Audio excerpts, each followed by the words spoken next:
It was a typical summer day in Willow Creek, a peaceful suburban neighborhood, where the sun always seemed to shine a little brighter and people greeted each other with warm smiles. My name is Lisa, and I'm a single mum to a bright, lively named Mia.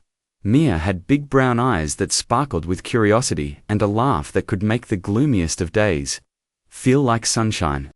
We lived in a small but cozy house, and though life was often busy and stressful, it was our home, and it was enough.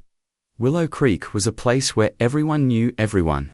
The kids played outside, the neighbors sat on their porches, and you could always hear the sound of laughter and chatter in the air. But on this particular day, everything would change. It started like any other hot July afternoon, with the sun beating down on the community pool, inviting people to cool off in its clear blue waters. Me, of course, was excited. She loved swimming more than anything else. She would spend hours in the shallow end, her little pink floaties on her arms, splashing and giggling with the other kids. It was her happy place. But there was something I hadn't anticipated that day. Something that would turn this simple trip to the pool into the worst day of our lives. It all began with Karen. She was the president of the Homeowners Association, and despite her title, most people in the neighborhood were afraid of her. She was in her late 50s, always looked angry, and seemed to think she was in charge of everything. But no one could have predicted the events that would unfold when she arrived at the pool that day. Our issues with Karen didn't start at the pool though. In fact, they had been building for a few weeks. It all started with a simple chalk drawing on my driveway. Mia loved using colorful chalk to create flowers and hearts. She'd spend hours in the front yard, drawing shapes that made the neighborhood a little more colorful and bright. But that didn't sit well with Karen. One afternoon, she came to my door, fuming. "Lisa," she started, her voice loud and sharp, "your daughter has drawn on your driveway, and that's not allowed." I could tell she was already angry before I even saw the drawings. Mia had made a lovely picture with pink and blue chalk. Nothing more than a few flowers and hearts. It was innocent, sweet even. But Karen didn't see it that way. "It's against the rules," she said, her face turning bright red. "You need to clean this up immediately, or you'll be fined $50. I was taken aback. "Karen, she's just 5 years old, it's chalk. It will wash away with the rain. It's not hurting anyone." But Karen was unwavering. "Rules are rules," she snapped. "Clean it up now, or you'll pay the fine." I couldn't believe what I was hearing. $54, chalk drawings. It seemed so ridiculous. "Other kids draw with chalk too," I said, trying to reason with her. "I don't care about other kids," Karen shot back, her finger pointed at me. "I care about the rules." The next day, a letter arrived in my mailbox, threatening the fine if I didn't clean the drawings. I didn't back down. I didn't clean it up, and I let it rain, hoping it would wash away. But the trouble didn't stop there. A week later, Karen showed up at my house again. This time, she was mad about my trash can. "You put your trash can out too early," she accused, her eyes narrowing. I had placed it out the night before, just like everyone else in the neighborhood. But according to Karen, it was against the rules. "Everyone does it this way," I said, pointing to the row of trash cans lining the street. She didn't care. "It's not about everyone else. It's about you," she said, shaking her head. "First, it's the chalk, now it's this. You think you're above the rules." It was becoming clear that Karen had a problem with me, but why? I wasn't doing anything wrong. My daughter was a sweet, well-behaved child, and I tried my best as a mother. Later that week, my neighbor Sarah came over to talk.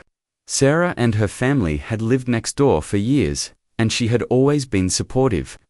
"Lisa," she said quietly, "Karen is picking on you because you're a single mum.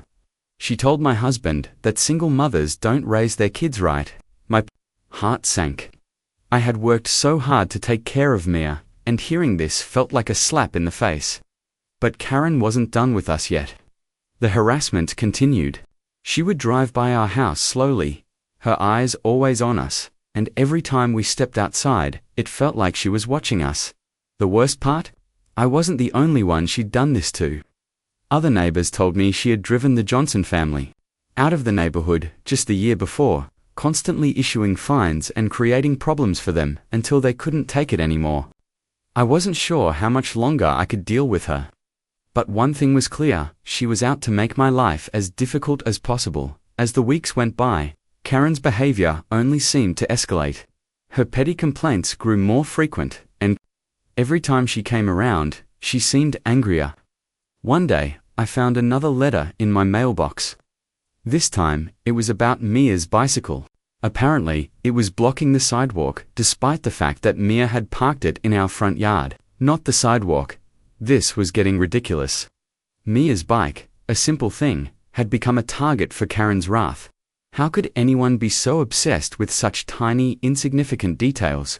But Karen's fixation on my family was growing, and it was starting to take a toll on me. I had always tried to be a good neighbor, a good mum, and a good person. But Karen didn't care about any of that. All she saw was a single mum and her young daughter, and for some reason, that seemed to make her furious. She wasn't just breaking the rules, she was making my life unbearable. One afternoon, Sarah stopped by again. "Lisa, I think you should know Karen has a history of doing this to other families," she told me. She targeted the Johnsons last year, kept fining them over everything. Eventually, they just gave up and moved away. I was scared. Could Karen really push me out of my own home? Would she find another reason to make me leave? But Sarah gave me a piece of advice that stuck with me. Don't let her win. We need to stand up to her, but I know it's hard. Standing up to Karen wasn't easy. It felt like every time I took a step forward, she pushed me back too. But I wasn't going to let her drive me out of my home. Mia deserved better than that. Despite the stress and tension, Mia's love for the pool remained unshaken. On that hot July day, she begged me to take her swimming. "Please, Mummy, it's so hot. Can we go to the pool?" she pleaded. I looked out the window and saw the sun blazing in the sky. It was one of those days where the heat made everything feel slow and sticky, but Mia was bouncing around, full of energy. It was hard to resist her sweet smile and big eyes. "Okay, baby," I said, giving in. "Let's go swimming." We packed Mia's favorite pool toys and her unicorn towel, and soon, we were on our way to the community pool. Mia couldn't stop talking about how she had been practicing her kick in the bathtub, how she was going to show me how good she had gotten. She was so excited. The pool wasn't crowded, but there were a good number of people there. About 20 or so, mostly kids and parents who were trying to cool off from the oppressive heat.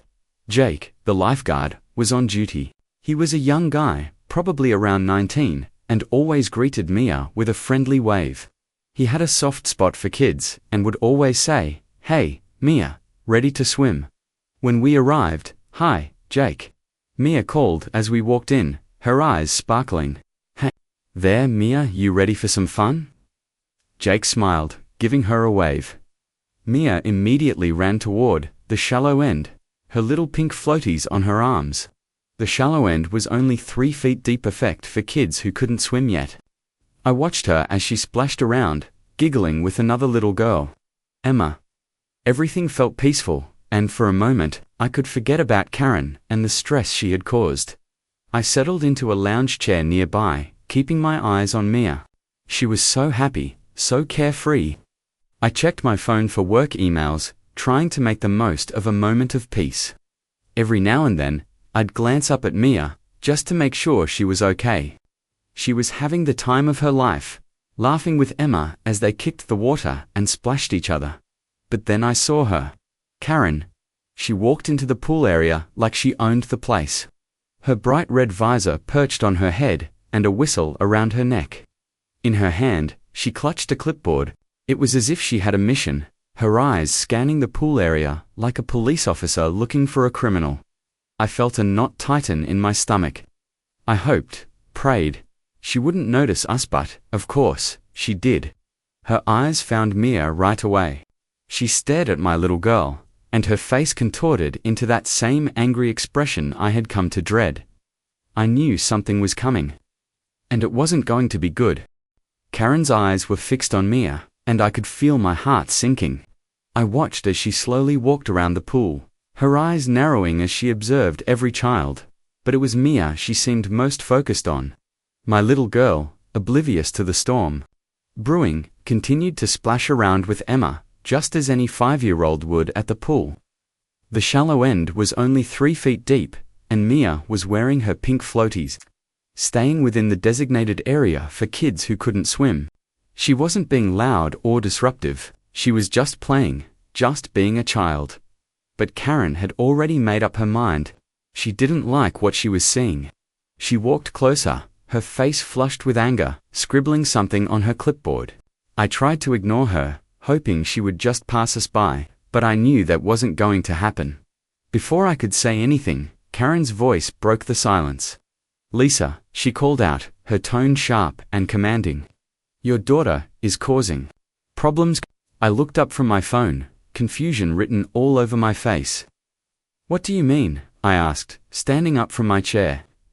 "She's splashing water everywhere," Karen said, pointing a shaking finger at Mia. "It's dangerous. It's against pool rules."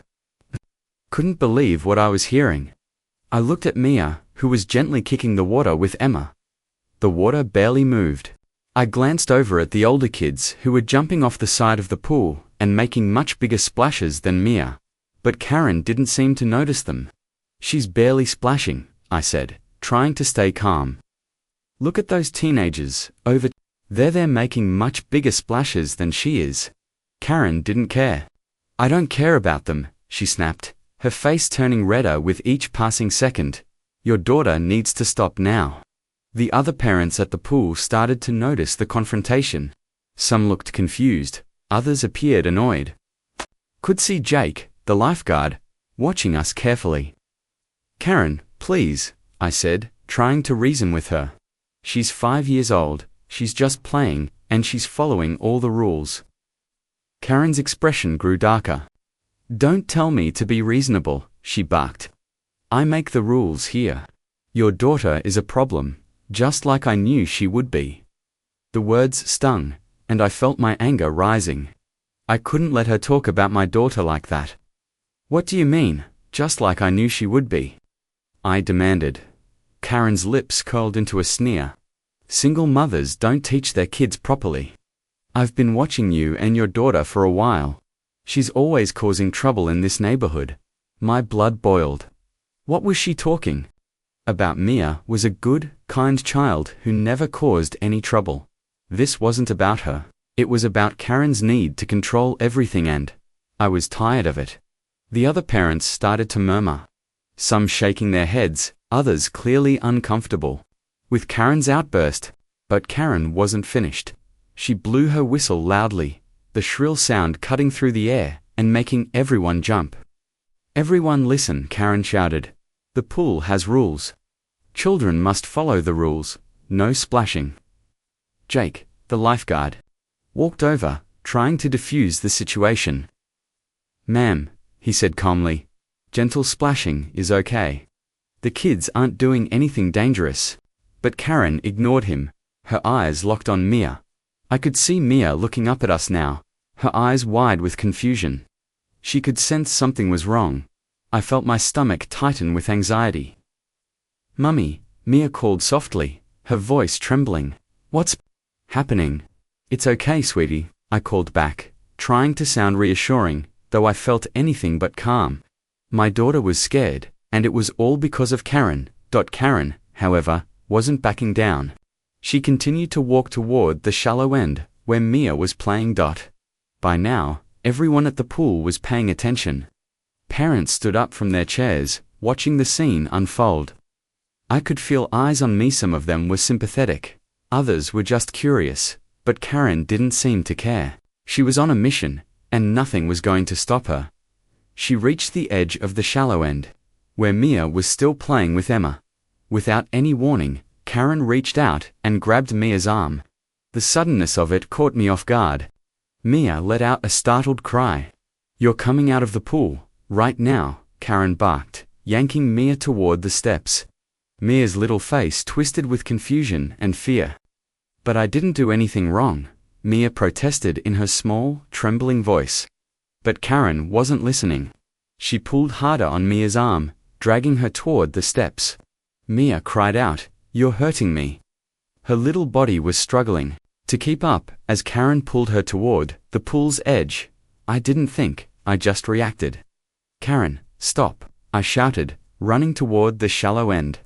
My heart pounded in my chest, and every instinct told me to protect my daughter. Let go of her. But Karen didn't listen. She kept pulling Mia, ignoring her cries, and I could see the floaty on Mia's arms slipping off. I couldn't believe what I was seeing. Karen was dragging my daughter toward the deeper part of the pool, where Mia could not swim without her floaties. "No!" I screamed, my legs moving faster now. "Karen, stop! You're going to hurt her." But Karen didn't stop. She was out of control. Now, her eyes filled with fury. With a sharp shove, she pushed Mia into the deep end of the pool. The splash was loud, and time seemed to freeze. Mia's tiny body hit the water with a force that made my stomach drop.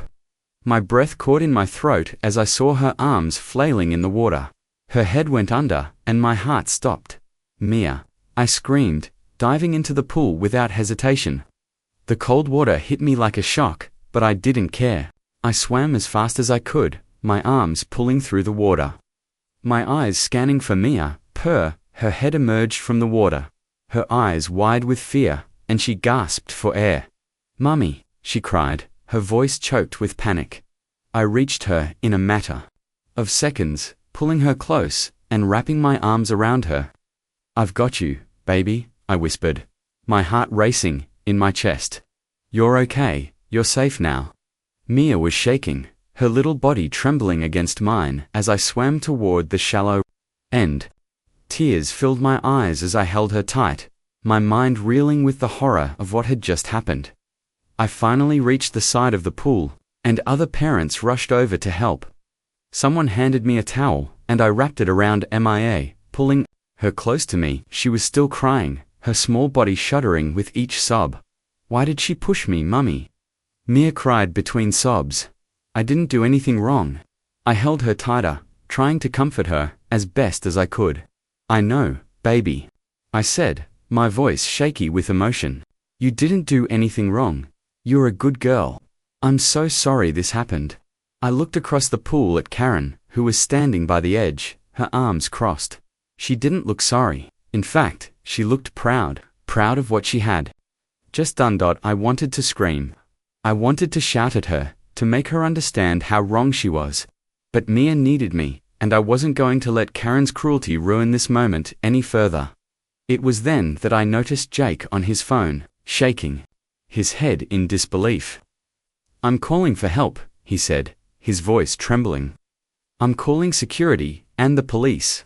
I was still holding Mia tightly, wrapping the towel around her fragile frame, trying to keep her warm and comforted.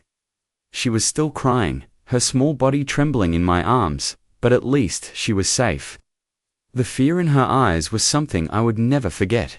How could Karen have done this? How could anyone hurt a child like that? Other parents were starting to gather around us now, offering comforting words and support. Some were visibly upset.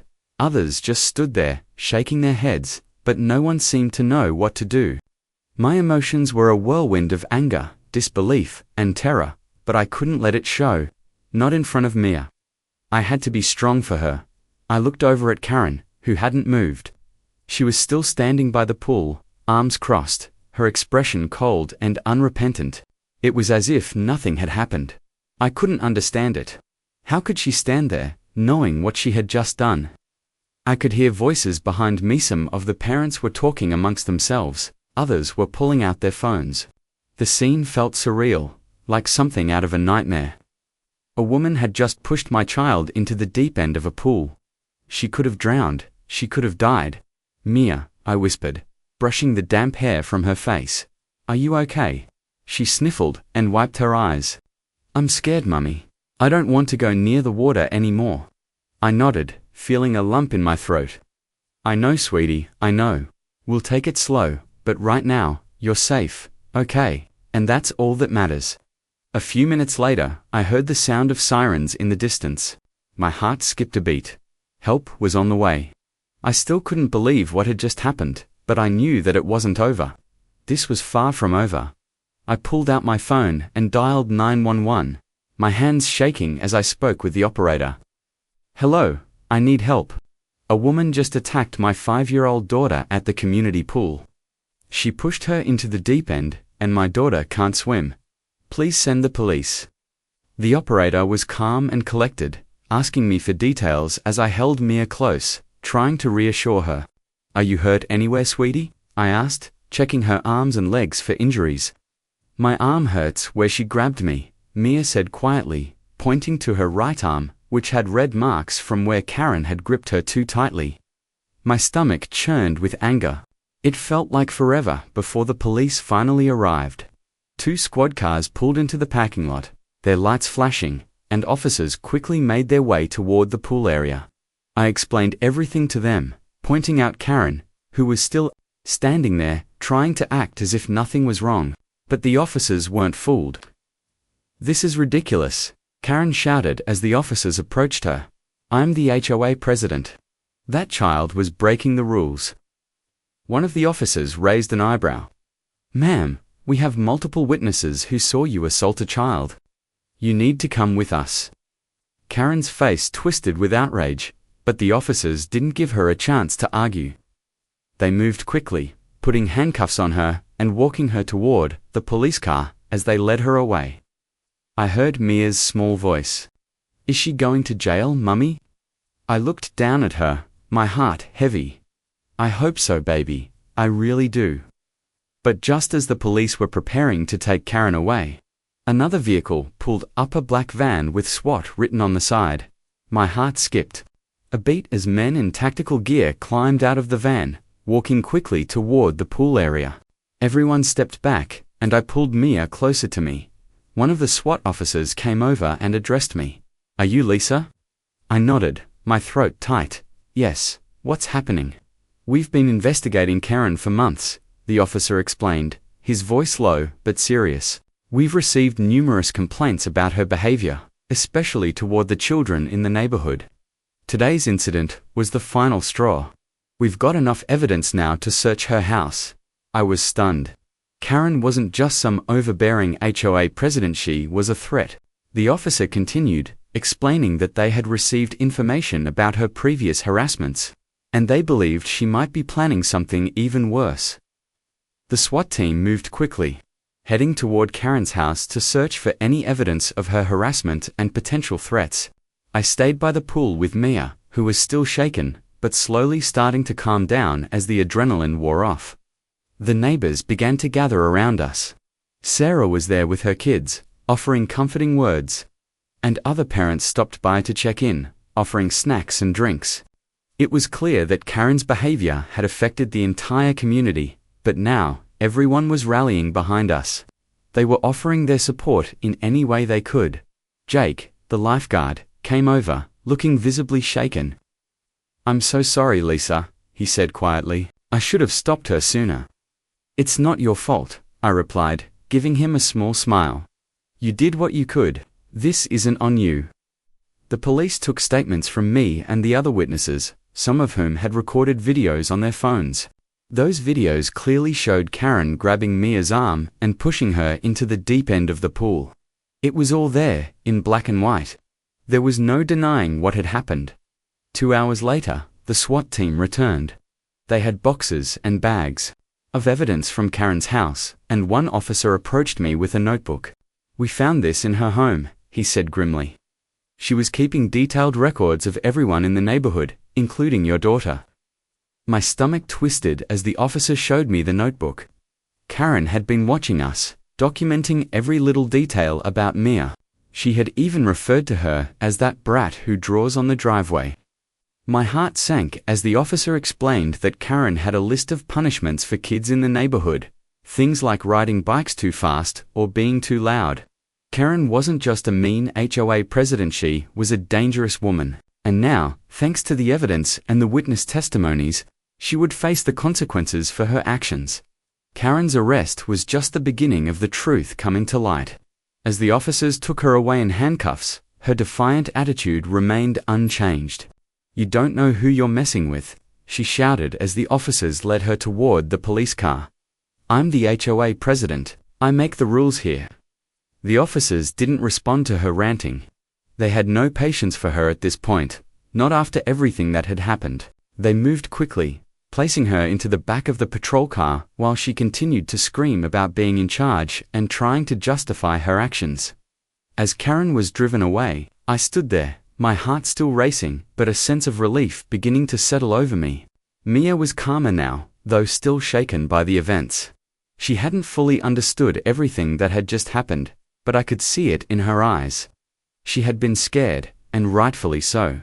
A few minutes later, the SWAT team returned. Their trucks and vans parked across the lot.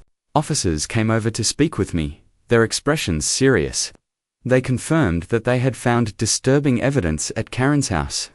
She had been keeping detailed records of the families in the neighborhood, including notes on children's behavior. The officer showed me a notebook with Mia's name written in it, accompanied by a list of things she didn't like about her. It was chilling to see her name in that context. "She's been watching your family for a while," the officer explained, his voice low. There were even pictures of children from the neighborhood on her walls, some taken without permission. She had written out punishments for things like being too loud or riding bikes too fast. I felt sick. Karen had been targeting Mia and other kids for months, planning out punishments for things that didn't even make sense. It wasn't just about following rules, it was about control, about power. And now, she had crossed a line that couldn't be ignored. The officer added, "We're charging her with assault, child endangerment, harassment, and several other counts. She won't be able to harm anyone again." As the weight of the situation hit me, I realized just how lucky Mia and I were to be alive. If it hadn't been for the quick actions of everyone at the pool, things could have turned out very differently. In the days that followed, Mia and I found ourselves in a strange state of shock. The event at the pool was something neither of us could easily forget, but with each passing day, the pain began to fade. Mia had nightmares about about drowning, about being scared and alone in the water, but with time and therapy, she started to heal. The entire neighborhood rallied around us. People brought us food, sent cards, and even offered to babysit. Children in the community made drawings for Mia, some of them decorated with unicorns and bright colors, things that made her smile again. A few kind neighbors even painted a beautiful mural on our driveway, bright, colorful flowers and hearts that Mia had drawn, to remind us both that there was still beauty in the world. Even after everything we'd been through, Jake, the lifeguard, came over he apologized again, but I reassured him that he couldn't have known what would happen. No one could have predicted Karen's violent outburst. He'd done his best to stop her, and that was enough. The trial came a few months later, and it was swift. The evidence was overwhelming: the videos, the witness testimonies, the notebook full of disturbing details. There was no question about Karen's guilt. She was sentenced to 5 years in prison for her assault on Mia and the many other crimes she had committed against families in the neighborhood. She also received 3 years of probation following her release. The community was relieved. The woman who had terrorized so many families was finally being held accountable for her actions. And while the scars of the ordeal would always be there, Mia and I knew we had made it through the worst of it. 6 months after the incident, Mia and I were sitting on our porch one evening, enjoying the warmth of the fading sun. Mia was eating a purple popsicle, her giggles echoing in the air as she smeared some of it on her cheek. I watched her, amazed at how far she had come. She was happy again, carefree, just like the little girl she had been before everything had happened. "Mummy," Mia asked between giggles, "can we go to the pool tomorrow?" My heart swelled at her words. "Of course, baby," I said, brushing a lock of hair from her face. "We'll go together. No more mean lady there." Mia's eyes lit up. With excitement, "Yeah," she shouted, and then started humming a little tune. The same tune she had always sung when she was happy. It was moments like these that reminded me how strong she truly was. She had faced something unimaginable, something that no child should ever have to go through, and yet she had come out the other side stronger and braver than any of us had expected. Willow Creek wasn't perfect, but it was home, and after everything we had gone through, it felt like the community had come together stronger than ever. Karen's reign of terror had ended, but the bond between the families in Willow Creek had only grown stronger. No one was going to let her tear apart what we had built together. In the end, Mia's laughter was louder than Karen's whistle, her joy stronger than anyone's cruelty. And that was how our nightmare became a story of hope, strength, and the unbreakable power of a community united.